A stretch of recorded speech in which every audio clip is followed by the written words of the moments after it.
I'm so happy to have this conversation with you today, Zsuzsi. Uh, Zsuzsi Evans is a co-creator of Genetic Yoga, and you are essentially, you and Stephen are the co-creators of Genetic Yoga, and you do human design readings and also publish a ton of human design content, which is amazing. And the reason why we connected today is we know each other from before, from the old days. And, you know, we're both really, really passionate about human design, especially for this time. And, you know, human design is a tricky thing because it's a relatively new modality that really didn't come into the consciousness until late 80s, early 90s. And most people don't even know what that is because the name itself is, you know, you think, oh, human design, you mean design of humans? Well, yes and no, because it's actually a specific modality. And, you know, it's not, because it's a new modality and because it actually comes in a way or is introduced to us at this juncture in time, it actually encompasses a lot more than just, okay, here's your astrology chart and this is what you're prone to do.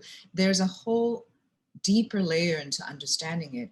And, you know, once understood, it's one of the most practical modalities I've ever encountered.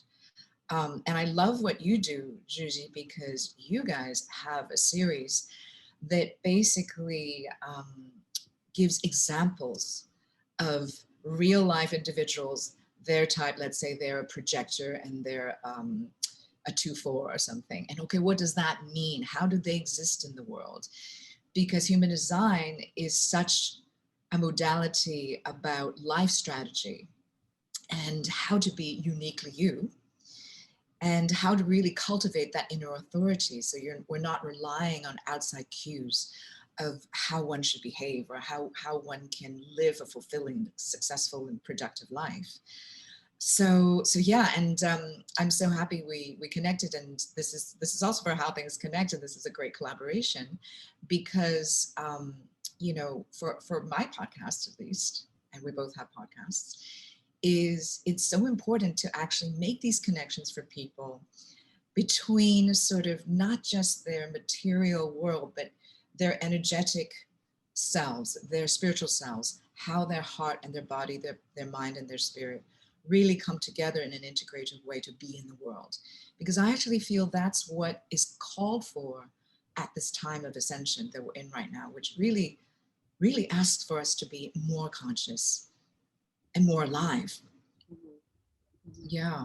And I was just talking a lot. So, you know, please, Zsuzsi, I mean, what do you think about all of that? First of all, thank you so much for having me here today. This does really feel like a full circle moment of us reconnecting. And I love how you introduced this idea of these interviews that I've done with people who share their lived experience of human design, because until you listen to that sort of context, it's all just a mind exercise. There's a necessary like gateway through the mind for human design, but it's really for your body.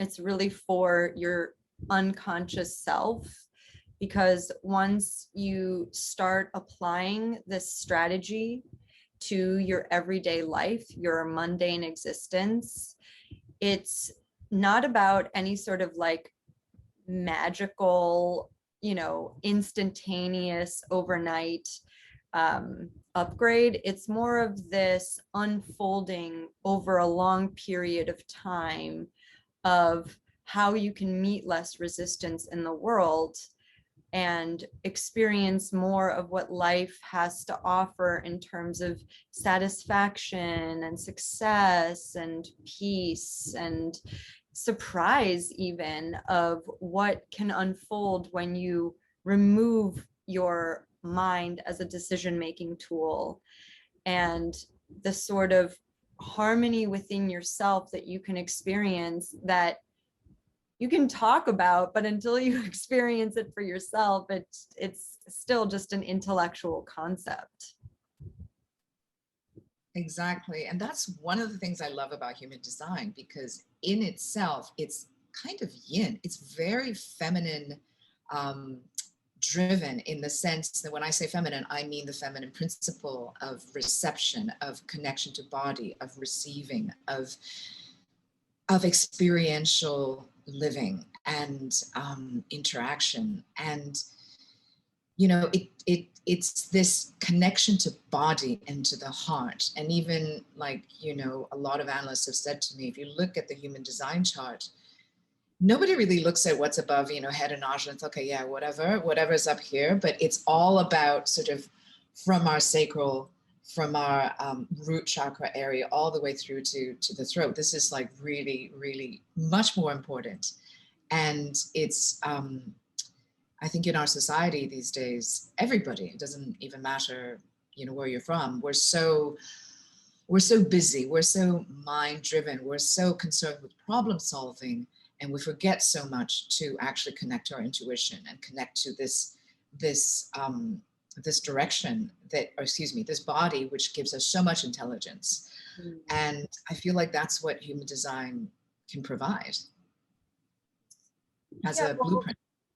the blueprint itself is an evolutionary upgrade. So what human design says is that we're going from this very strategic survival, like mind-centered world into a much more emotionally in tuned, and the frequency of that emotionality is what we are all experiencing, but it's very misunderstood in a lot of ways. And so we're here to just like clean up what this wave frequency is that we're experiencing, that removes a lot of the like blame and shame and the strategic finger pointing at each other and ourselves, so that we're not so reactive. When you speak to anybody who's been in human design for quite some time, there is this level of calm, cool, collected, laid back sort of energy that you pick up from this body that just wants to observe life and take it in, versus like wanting to do something with it. All the, what am I supposed to do? What's the next move? What's tomorrow going to be, and the day, it's like never fully being present in the now and living for tomorrow. So to be able to sort of be in real time with yourself instead of constantly dwelling and projecting in either direction is such a beautiful state of being. You said it so beautifully. What are some of the like you were talking about misunderstandings about human design? What are some of those that we can kind of address and clarify for people? Well, so one of the things that our mind has decided is that there's something that is right and something that is wrong. Mm-hmm. And so we have this perception that if you learn about your human design, then you can do it the right way or you can do it the wrong way. And what human design says is that there is no right or wrong in terms of how you do it.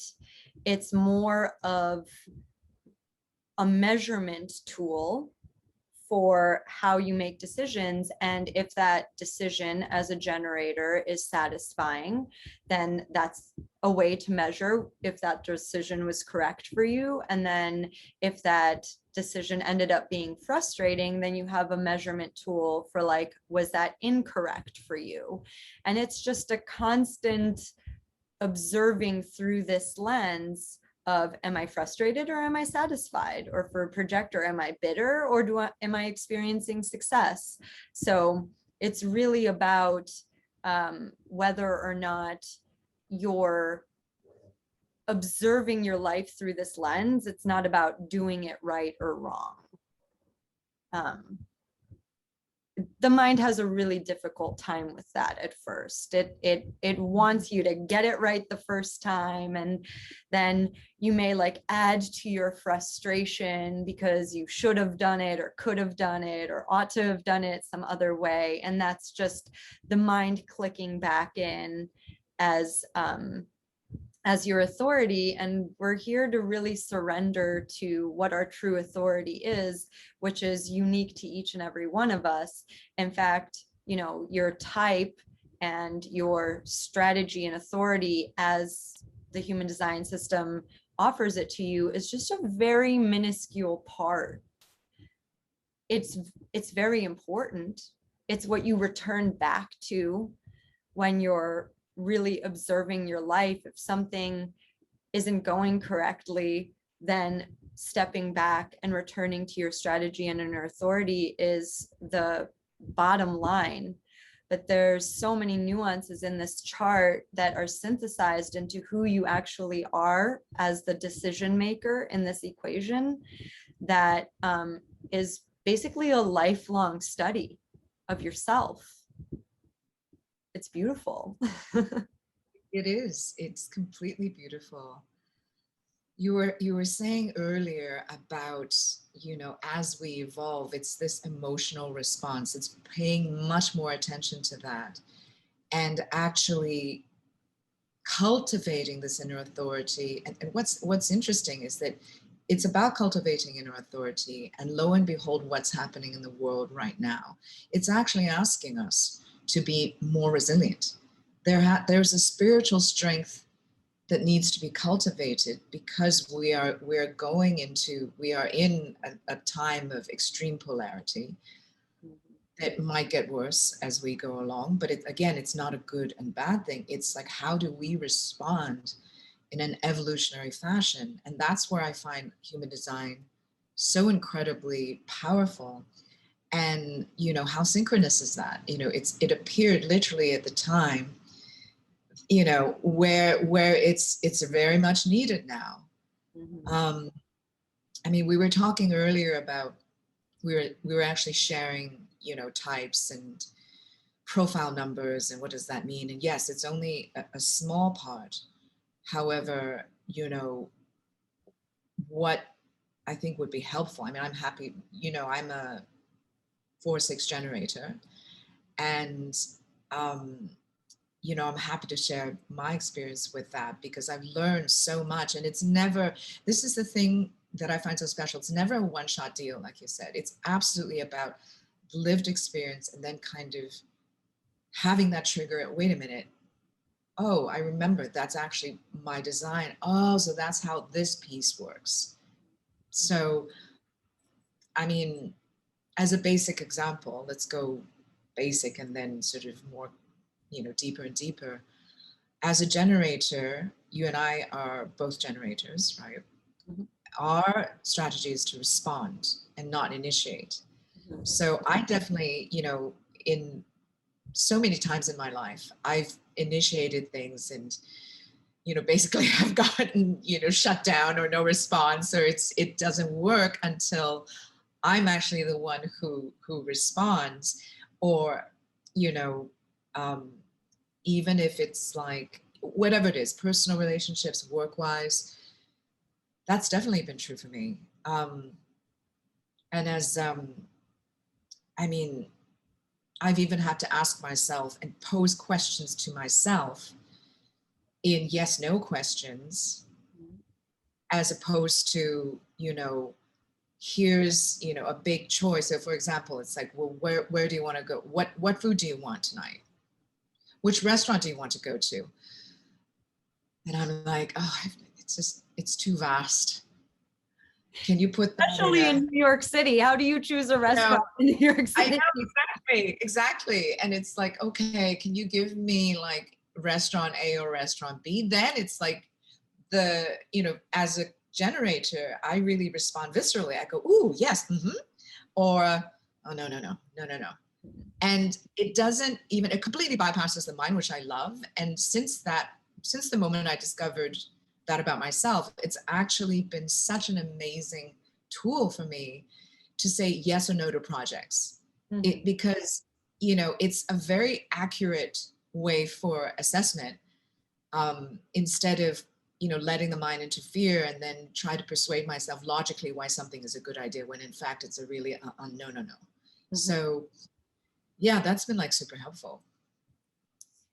Well, you're describing what has been unfolding for you, but when did you meet human design and what was it about it initially that was like, aha, there's something Okay. here?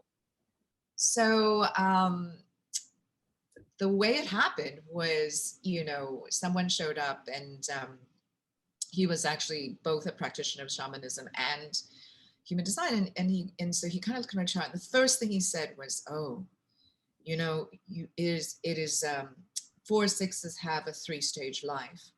So anything before 30 just doesn't work out. It just doesn't. Relationships don't work out, work profession doesn't work. It just never quite, it's just, and in fact, from 30 to 50, you know, you're recovering from that experience, which can be very depressing. But still things don't, you're just still on the roof. You're just observing. They still don't quite gel. It really doesn't happen until after 50. And for me, that really hit home because I've had so many like so much difficulty in relationships personally, right? And you know, I was like, wow, had I known that, I wouldn't be so hung up on why those things, those particular people or relationships didn't work out, because the purpose of that, as this person explained, was to gain experience that eventually I can then share, because my design, by design, I'm meant to be a resource for humanity. There's those of us, each of us has a different role, right? So the objective then becomes an accumulation of experience. So then I would look at, let's say if something didn't work out, I'm like, oh, great, another experience. Oh, okay.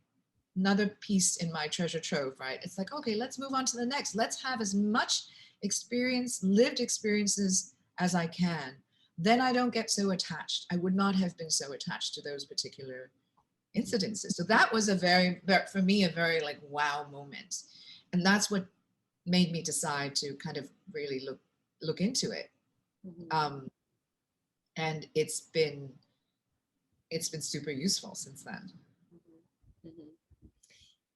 I'm a sixth line as well. I'm a 6/2. So I don't know if this is true for you, but like in that moment of finding out this tripart life, I sort of like reverse engineered all of the relationships in that moment. It was like this burst of realization. The bumping into things, the trial and error, it really resonated with me, but not until I heard bonds made and broken that I was like,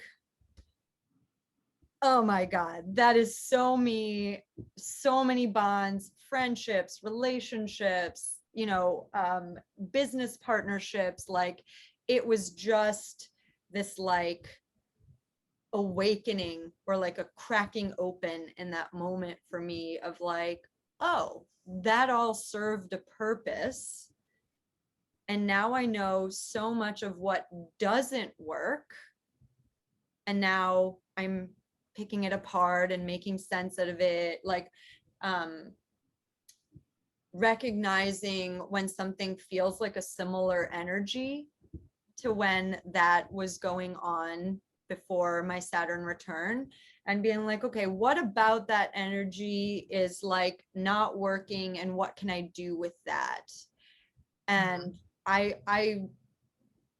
I never thought I would look forward to 50. Because we're all taught that like life is over after 30. It's all downhill from here. No, that's nonsense. Take it from me. That's nonsense. Yeah, it's amazing. It's amazing after 50, seriously. Um, but that's what I love about human design is it's eternally optimistic. Because if you really understand the concept behind it, it's saying there's no need for competition. We are all so freaking different that the only competition, if you even have to think of that way, but I like to think of it as sort of our self, how do I say this? It's like enlightened self-interest is really in our own evolution. because there really is just evolving ourselves to really understanding ourselves better, and then realizing there isn't any competition. The only competition is with ourselves, if you know. But again, I don't like to call it that, because it's all about getting to know ourselves better, how we are in relation to the other and in the world. And in fact, human beings have, in terms of in terms of complete humanity, we are designed in a way to be different, to serve the greater good of humanity.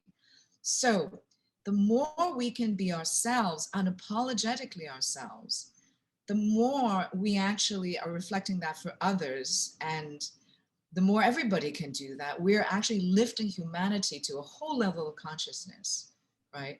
And that's where I find is fascinating, because that ties into, climate change. That ties into all the regenerative movement. That ties into, how we make our connections between ourselves, other living creatures in the world, other societies, beyond the national cultural constructs. Who are we really in the world? And that is such a powerful concept to me. One of the things that feels so different about human design is that it's very much based in our unique mechanics as human beings. It's just a mechanic. You're just looking at a map that gives you a list of mechanics. And when you live mechanically correct, according to Ra, who is the original source of this information, when you live mechanically correct, the byproduct of that, the possibility of an upgrade in spirituality is possible because you're cleaning up your own frequency, and that correct frequency for you spreads correctness to others in your environment. And then if those people then go out and spread correct frequency, then it is on a much higher scale, and it's far beyond our mind's ability to comprehend these things. But once you start really feeling this upgrade in frequency, then you can really start to look around and see the connection between people and consciousness, and how we really are just like part of one greater whole. But if you are so disconnected from yourself, and you've gone so far away from your true nature through no fault of your own, like the joke for parents was like, well, my kid didn't come with a manual. It's like, we have one now. Yes, exactly. Which is why we say that this is really for mothers to raise children. It is a natal chart after all. So it's about for mothers to really understand themselves, understand their own needs, understand their own energetic effect, if you will, and then treating their children correctly as themselves from the beginning, so that those children grow up to know what feels correct and what doesn't. And the potential in this information is, if you always made a correct decision, you'd have the perfect life, whatever perfect is for you. Yes, I love that. I mean, the correctness of it, which I would call alignment, it's really aligning to who we already are, is so important. So it's not, we're talking about parenting. I love to give people, my friends, if they have kids, it's like, okay, here's the baby shower present. It's a, I wouldn't know it yet at that point, but once they're born, it's like, you get a little reading for your child, because there is, exactly that. You don't start to then parent your kid to grow up just like you, because it doesn't work that way. And there is that manual that allows the child to grow up in a way where they are set up in a way to be much more aligned to begin with, And then it's much less possible to have conditioning and programming on top of that. And it's actually much more possible for them to recognize what is actually programming and conditioning. Mhm. So that's wonderful.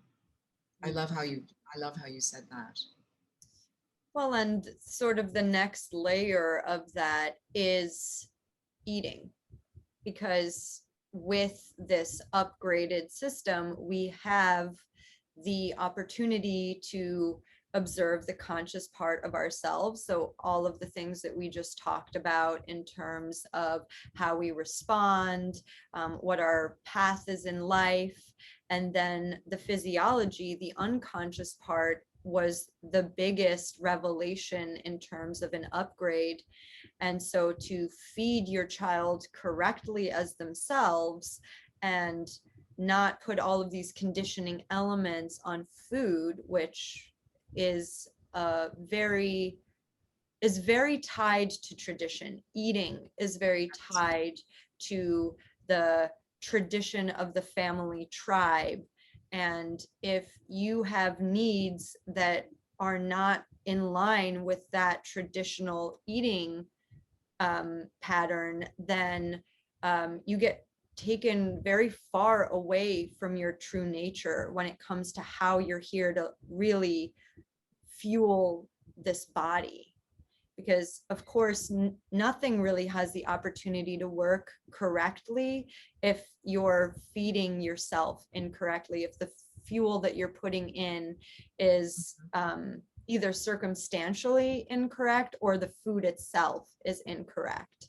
And there's no way that your parents could have known this about you because they didn't Exactly. have this chart. So there's nothing wrong or bad about starting it later on in life, or there's nothing really wrong or bad about deciding not to follow it. Again, there's no right or wrong way to do this, but if it feels good for you to follow this recommendation and you start to notice a shift in your maybe mental clarity, your physical well-being, then what a gift.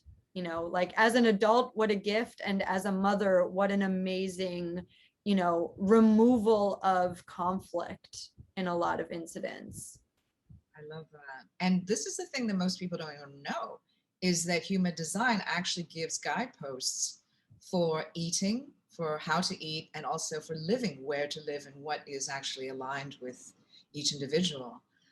Um, I mean, it's funny because you just reminded me that um, what I was told with human design is that my sense that's highly developed is actually taste. So, and then also that the best, this is, I don't know if this is, has to do with the taste part of it or has to do with just my design, but that it's okay to eat the same things all the time. Mhm.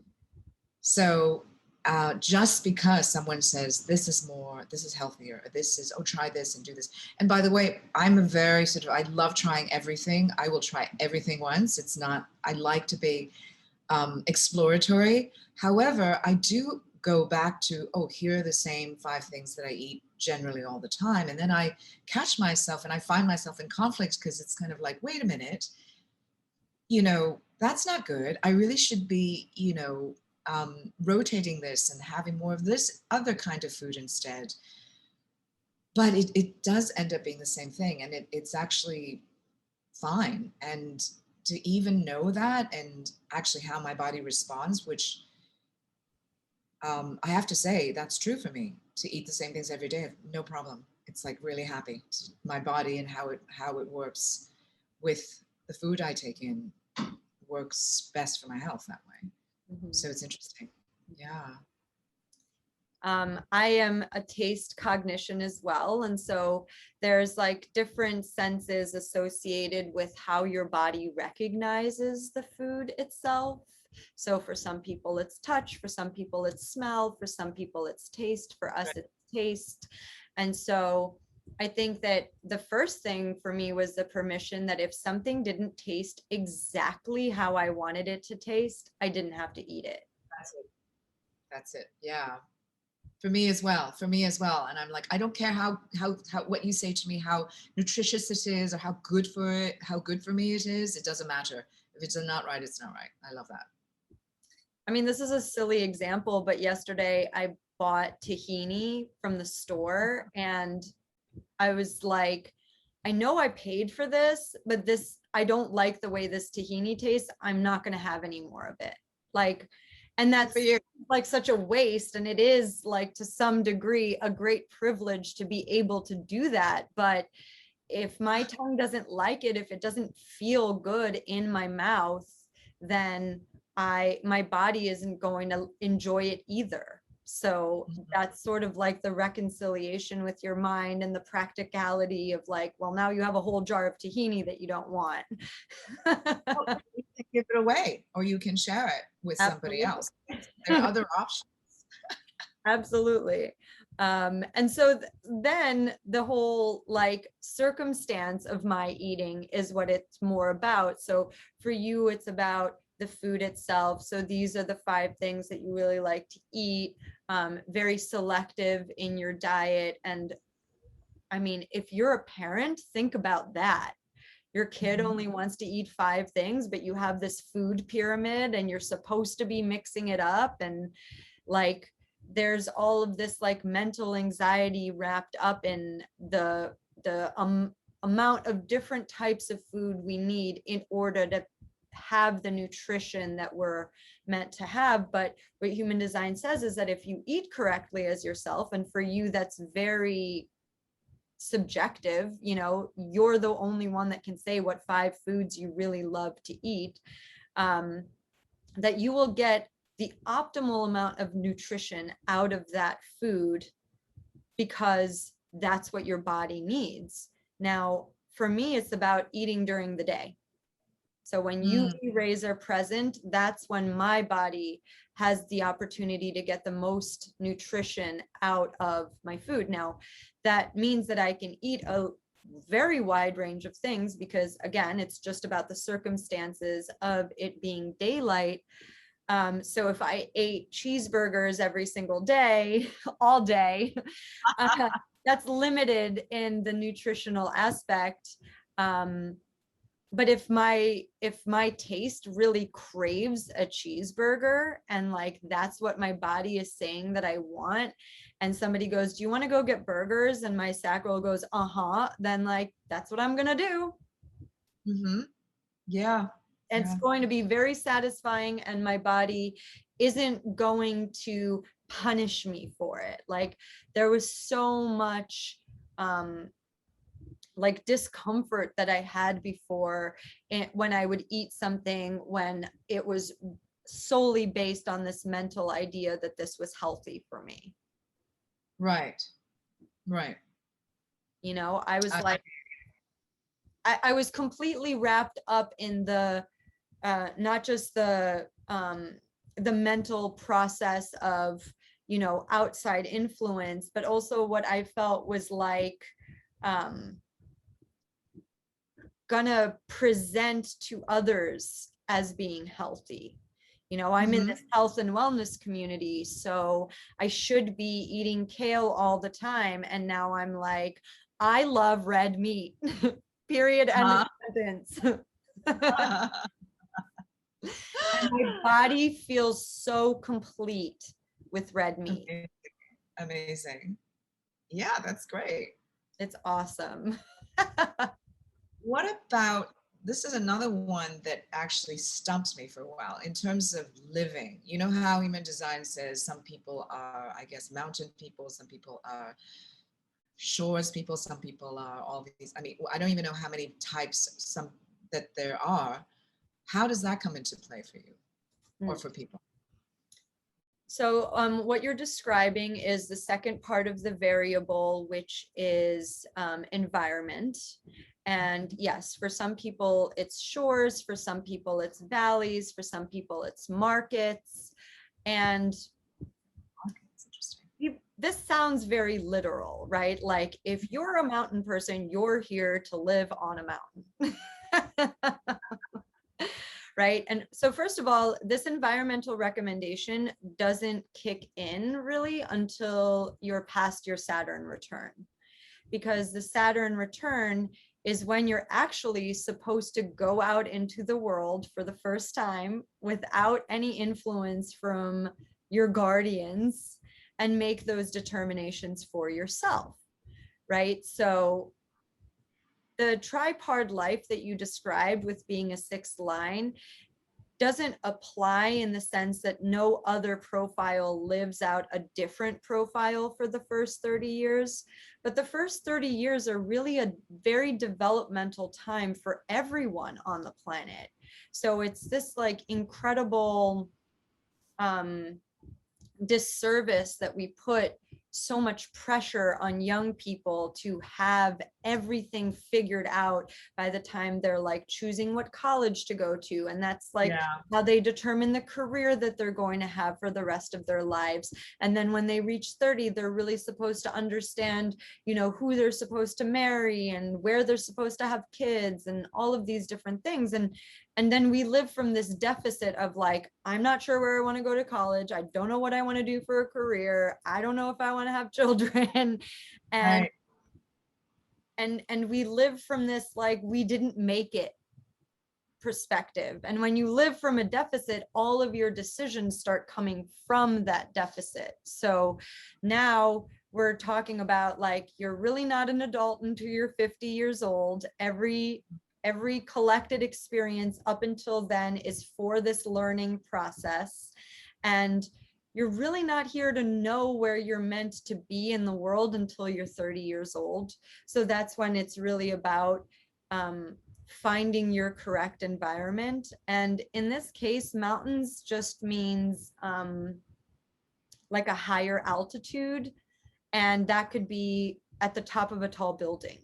I see. You know, anywhere that's above a shoreline is considered a higher altitude. So that's something to consider, is when we mean shores, there's like, you're on the edge of something. You can live on the edge of town, and that's technically a shore.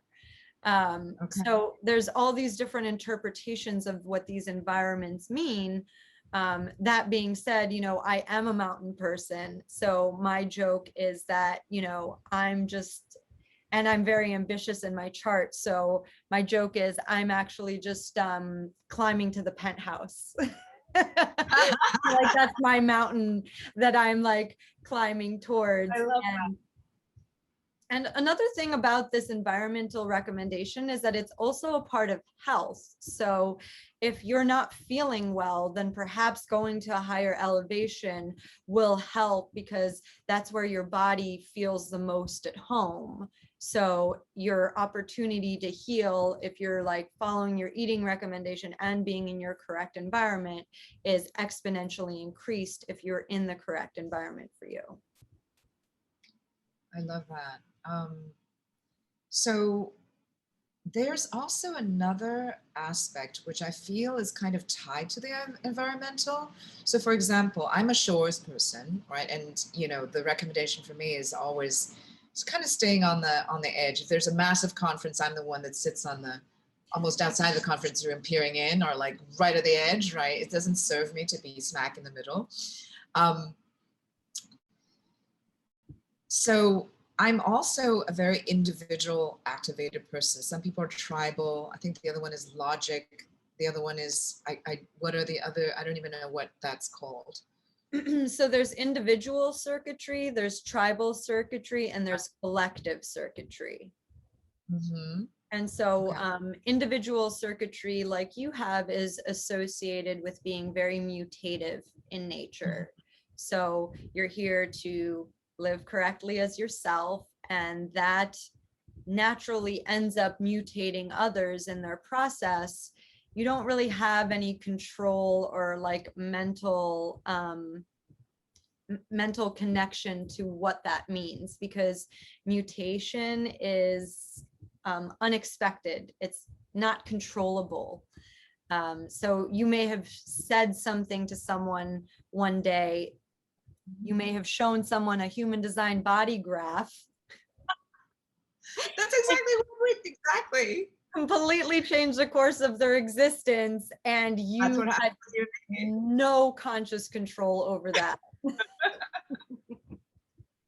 For people watching this, this was 6 years ago. How long ago is this? 5 years ago?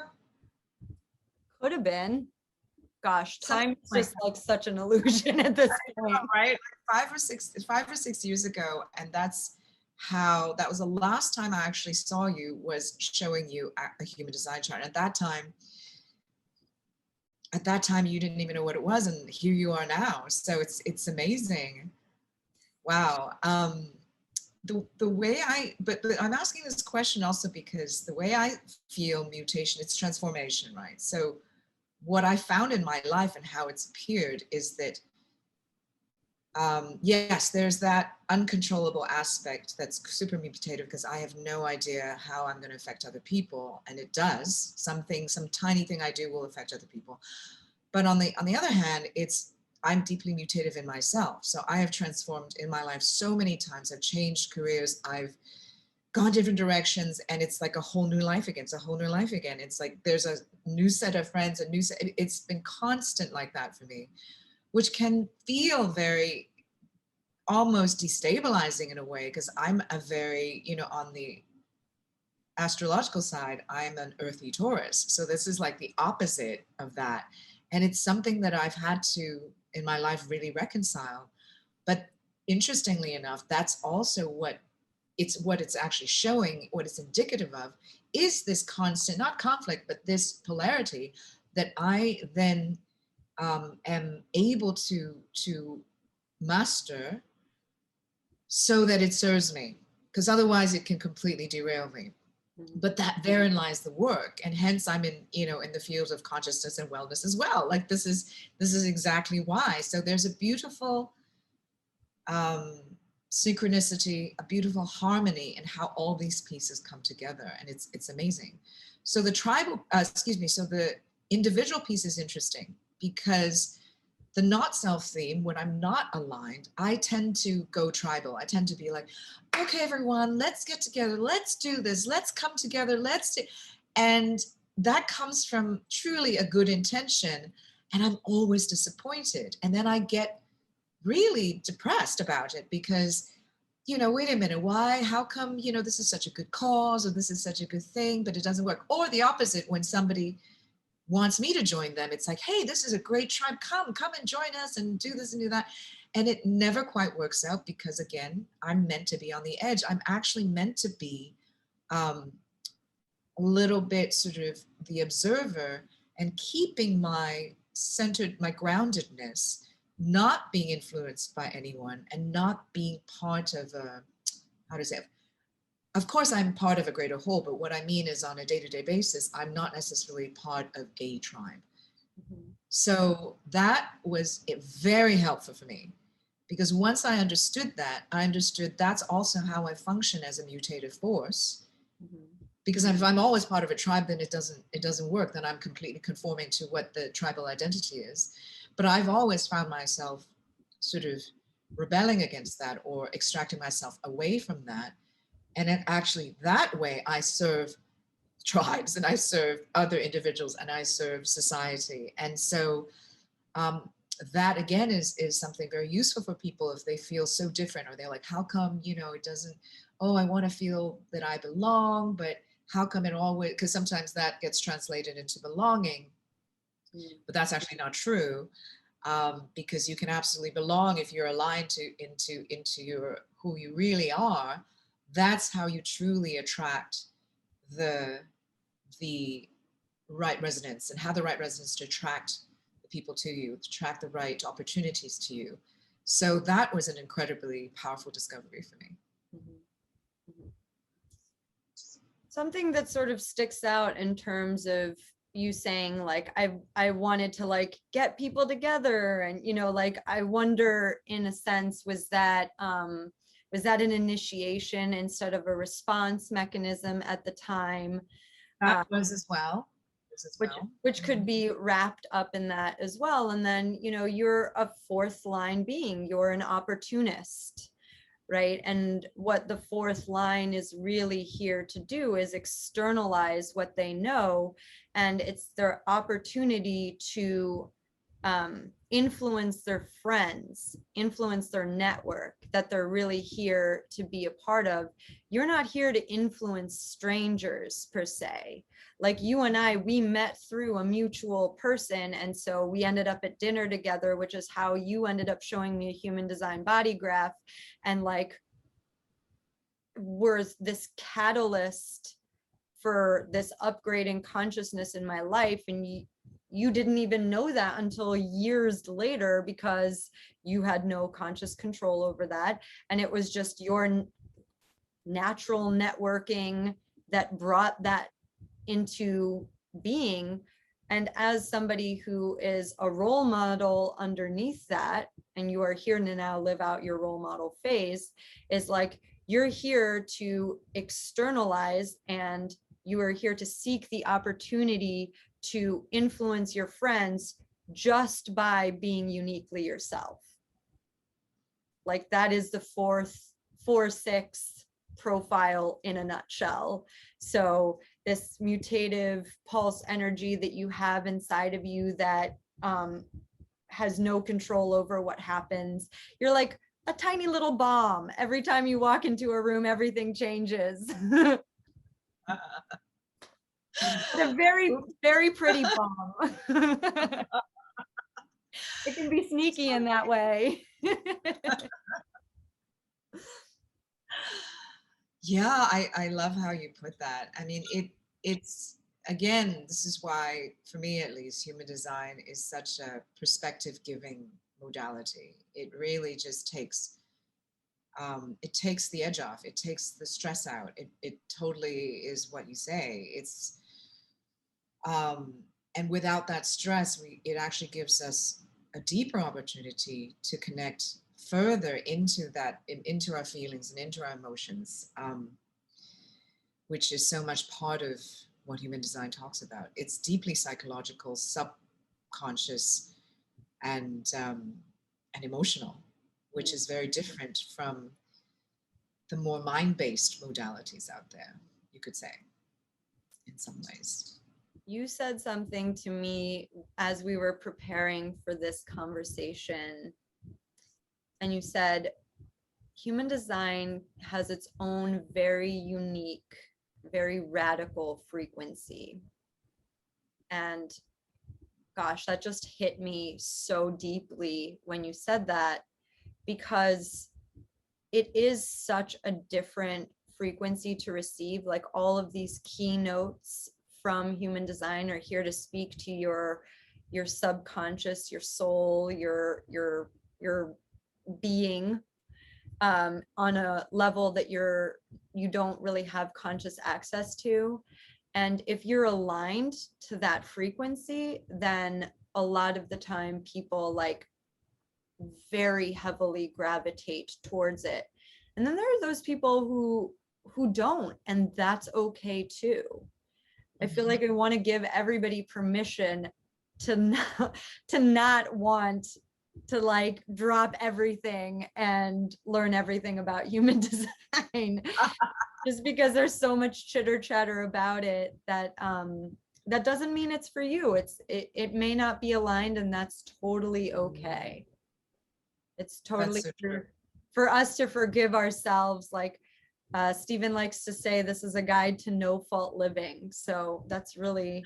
I love that.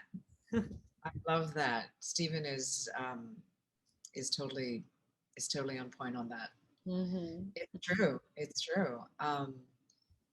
But it's also at the same time, it's interesting because I've been observing also people who are in the regenerative space, people who are in the innovation of what this new paradigm, that this ascension that we're moving through, that we're moving into, are actually very attracted to human design. So there's a frequency there that, like like you were just saying, that compels people to actually utilize this modality as a way to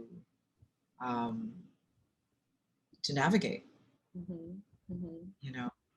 which is fun. Yeah. And like I said, at the end of the day, this isn't about right or wrong. It's just like what feels good for you. Hmm. Hmm. Absolutely.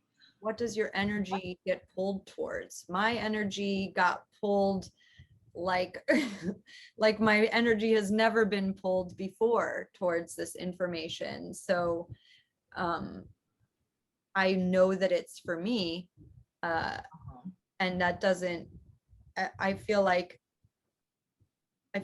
everybody who starts this journey is really kind of brave because it's a lot of unlearning. It's a lot Absolutely. of reframing that happens. And we call deconditioning like a series of little shatterings, um, Hmm. because you're letting go of all these things that were never yours to begin with, which is at once thrilling. And on the other hand, it can be really uncomfortable. Hey, that's what life is about. Otherwise, it wouldn't be interesting at all. No? Absolutely. Here.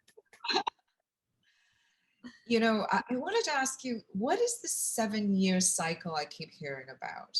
Because once someone is introduced to human design, there's a process that happens with that person's interaction with their own design that takes kind of 7 years to unfold. Am I saying this right? Mhm. Is that accurate? Yeah, we call it a 7-year deconditioning. And this is kind of what we're trying to avoid when we talk about women raising their children correctly as themselves, because the conditioning elements, like you said, don't have the opportunity to form these pathologies that we have about ourselves. Like something happens in our childhood and we make it mean something, and then we sort of turn that in on ourselves, and then we try not to be that thing, and so on and so forth. The layer upon layer upon layer of conditioning. So to decondition is to let go of everything that you're holding on to from the time before you knew about your design. And 7 years is how long it takes for your body to completely regenerate all of its cells. So while you are going through this process, you're sort of reprogramming your cellular structure in terms of the activations from these keynote frequencies that you're experiencing. And what happens around the halfway point is that there's like a tipping point at 3.5 years, right? There's like this time when your mind that has been running your life is no longer the authority, and it tips over to more of it being a full body recognition of how you're here to be in the world. And once that tipping point happens, more cells in your body know about human design than less. And so over the course of 7 years, you have the ability to integrate everything. You don't have to continue doing human design from the first reading. That's when it starts. And Hmm. it's just a body learning that happens. There's no control over that whatsoever. But if you're constantly reinforcing that, which is what genetic yoga is here to really do, to practice being yourself through this process, that's when you really get to have like a front row seat to your own transformation, because you can see eventually how you react differently to things that would get you upset in the past are now either a non-issue or you can laugh about them, and things of that nature. So it's really this cellular deconditioning process that our minds are like 7 years, I can get there faster. Totally. That was my response initially. I was like, what? But I already get it. It's like, no. One beautiful thing you said was how human design is really a lived experience. It's a practice, and it truly is. But how wonderful. And yeah. And So how do people find you on your site, on Instagram? It's Genetic Yoga, right? The handle? Genetic Yoga, yes, that's our Instagram handle. And we have a website, geneticyoga.com. And if you wanted to, if you're already in this practice and you're looking to be a part of a community, I'm very tribal. So community has always been very important to me. And so we have this Patreon site where we sort of started to create all of these materials. We do workshops and videos and podcasts and things like that, but it also turned into like a gathering space. So it's a way for people to come together and share their experiences in real time and sort of tap the group for how, you know, they've seen different things play out in their own lives, because we're all at different stages of this deconditioning Yes, process. absolutely. No, that's great. And, equally, I also have a Patreon as well. And, how things connect is a broader umbrella, you can say, where human design and modalities for personal transformation and development is one aspect. But we also talk a lot about, other things. It could be really anyone, any change maker, who's doing incredible things and breaking boundaries and actually helping cohere, right? It's actually helping further understanding of ourselves and further understanding our relationship to the world and to each other. So yeah, so we also have, it's howthingsconnect.com, and we also have a Patreon. So the Patreon is patreon.com/Stephanie Wang. And, depending on the tiers, so that you get extra content.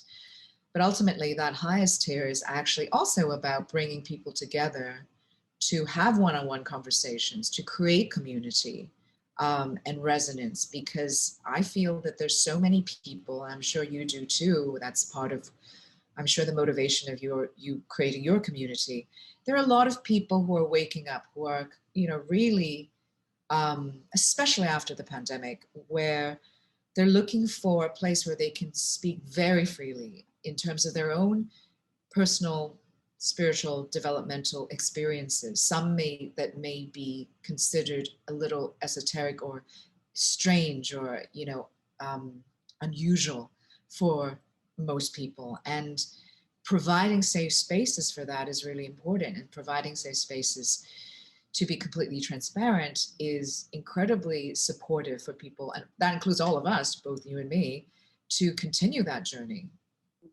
So yeah, so we encourage everybody to join our communities. You know, that's what I love so much about what you said in terms of yin knowledge, because this, like, coming together for the purposes of us co-creating content together is could have been viewed as like a competitive sort of like whose community is better and like whose point of view is more valid. And this is much more about like, we're just here to share. We're just here to share. We're here to be ourselves. We're here to welcome anyone and everyone who has interest in these things. And it's really just about like putting content into the world that is for the greatest and highest good for anyone who ends up listening and Absolutely. sharing. Absolutely. Hear, hear. Well said. Mm. Thank you, Stephanie, so much for having me. I really appreciate it. Thank This you. is Thank beautiful, you. beautiful You're the conversation. one who reached out. You're the one who said, "Hey, come on my Patreon." And I was like, "Ooh, let's make this a collab instead of like just an interview." Yeah, and I would love for more people to get in touch through you guys with their own human design. So, and I love what genetic yoga is doing. It's beautiful. Thank you. Thank you. You know, Awesome. To be continued, I feel. yes, yes. All right. Bye, everyone. Bye bye.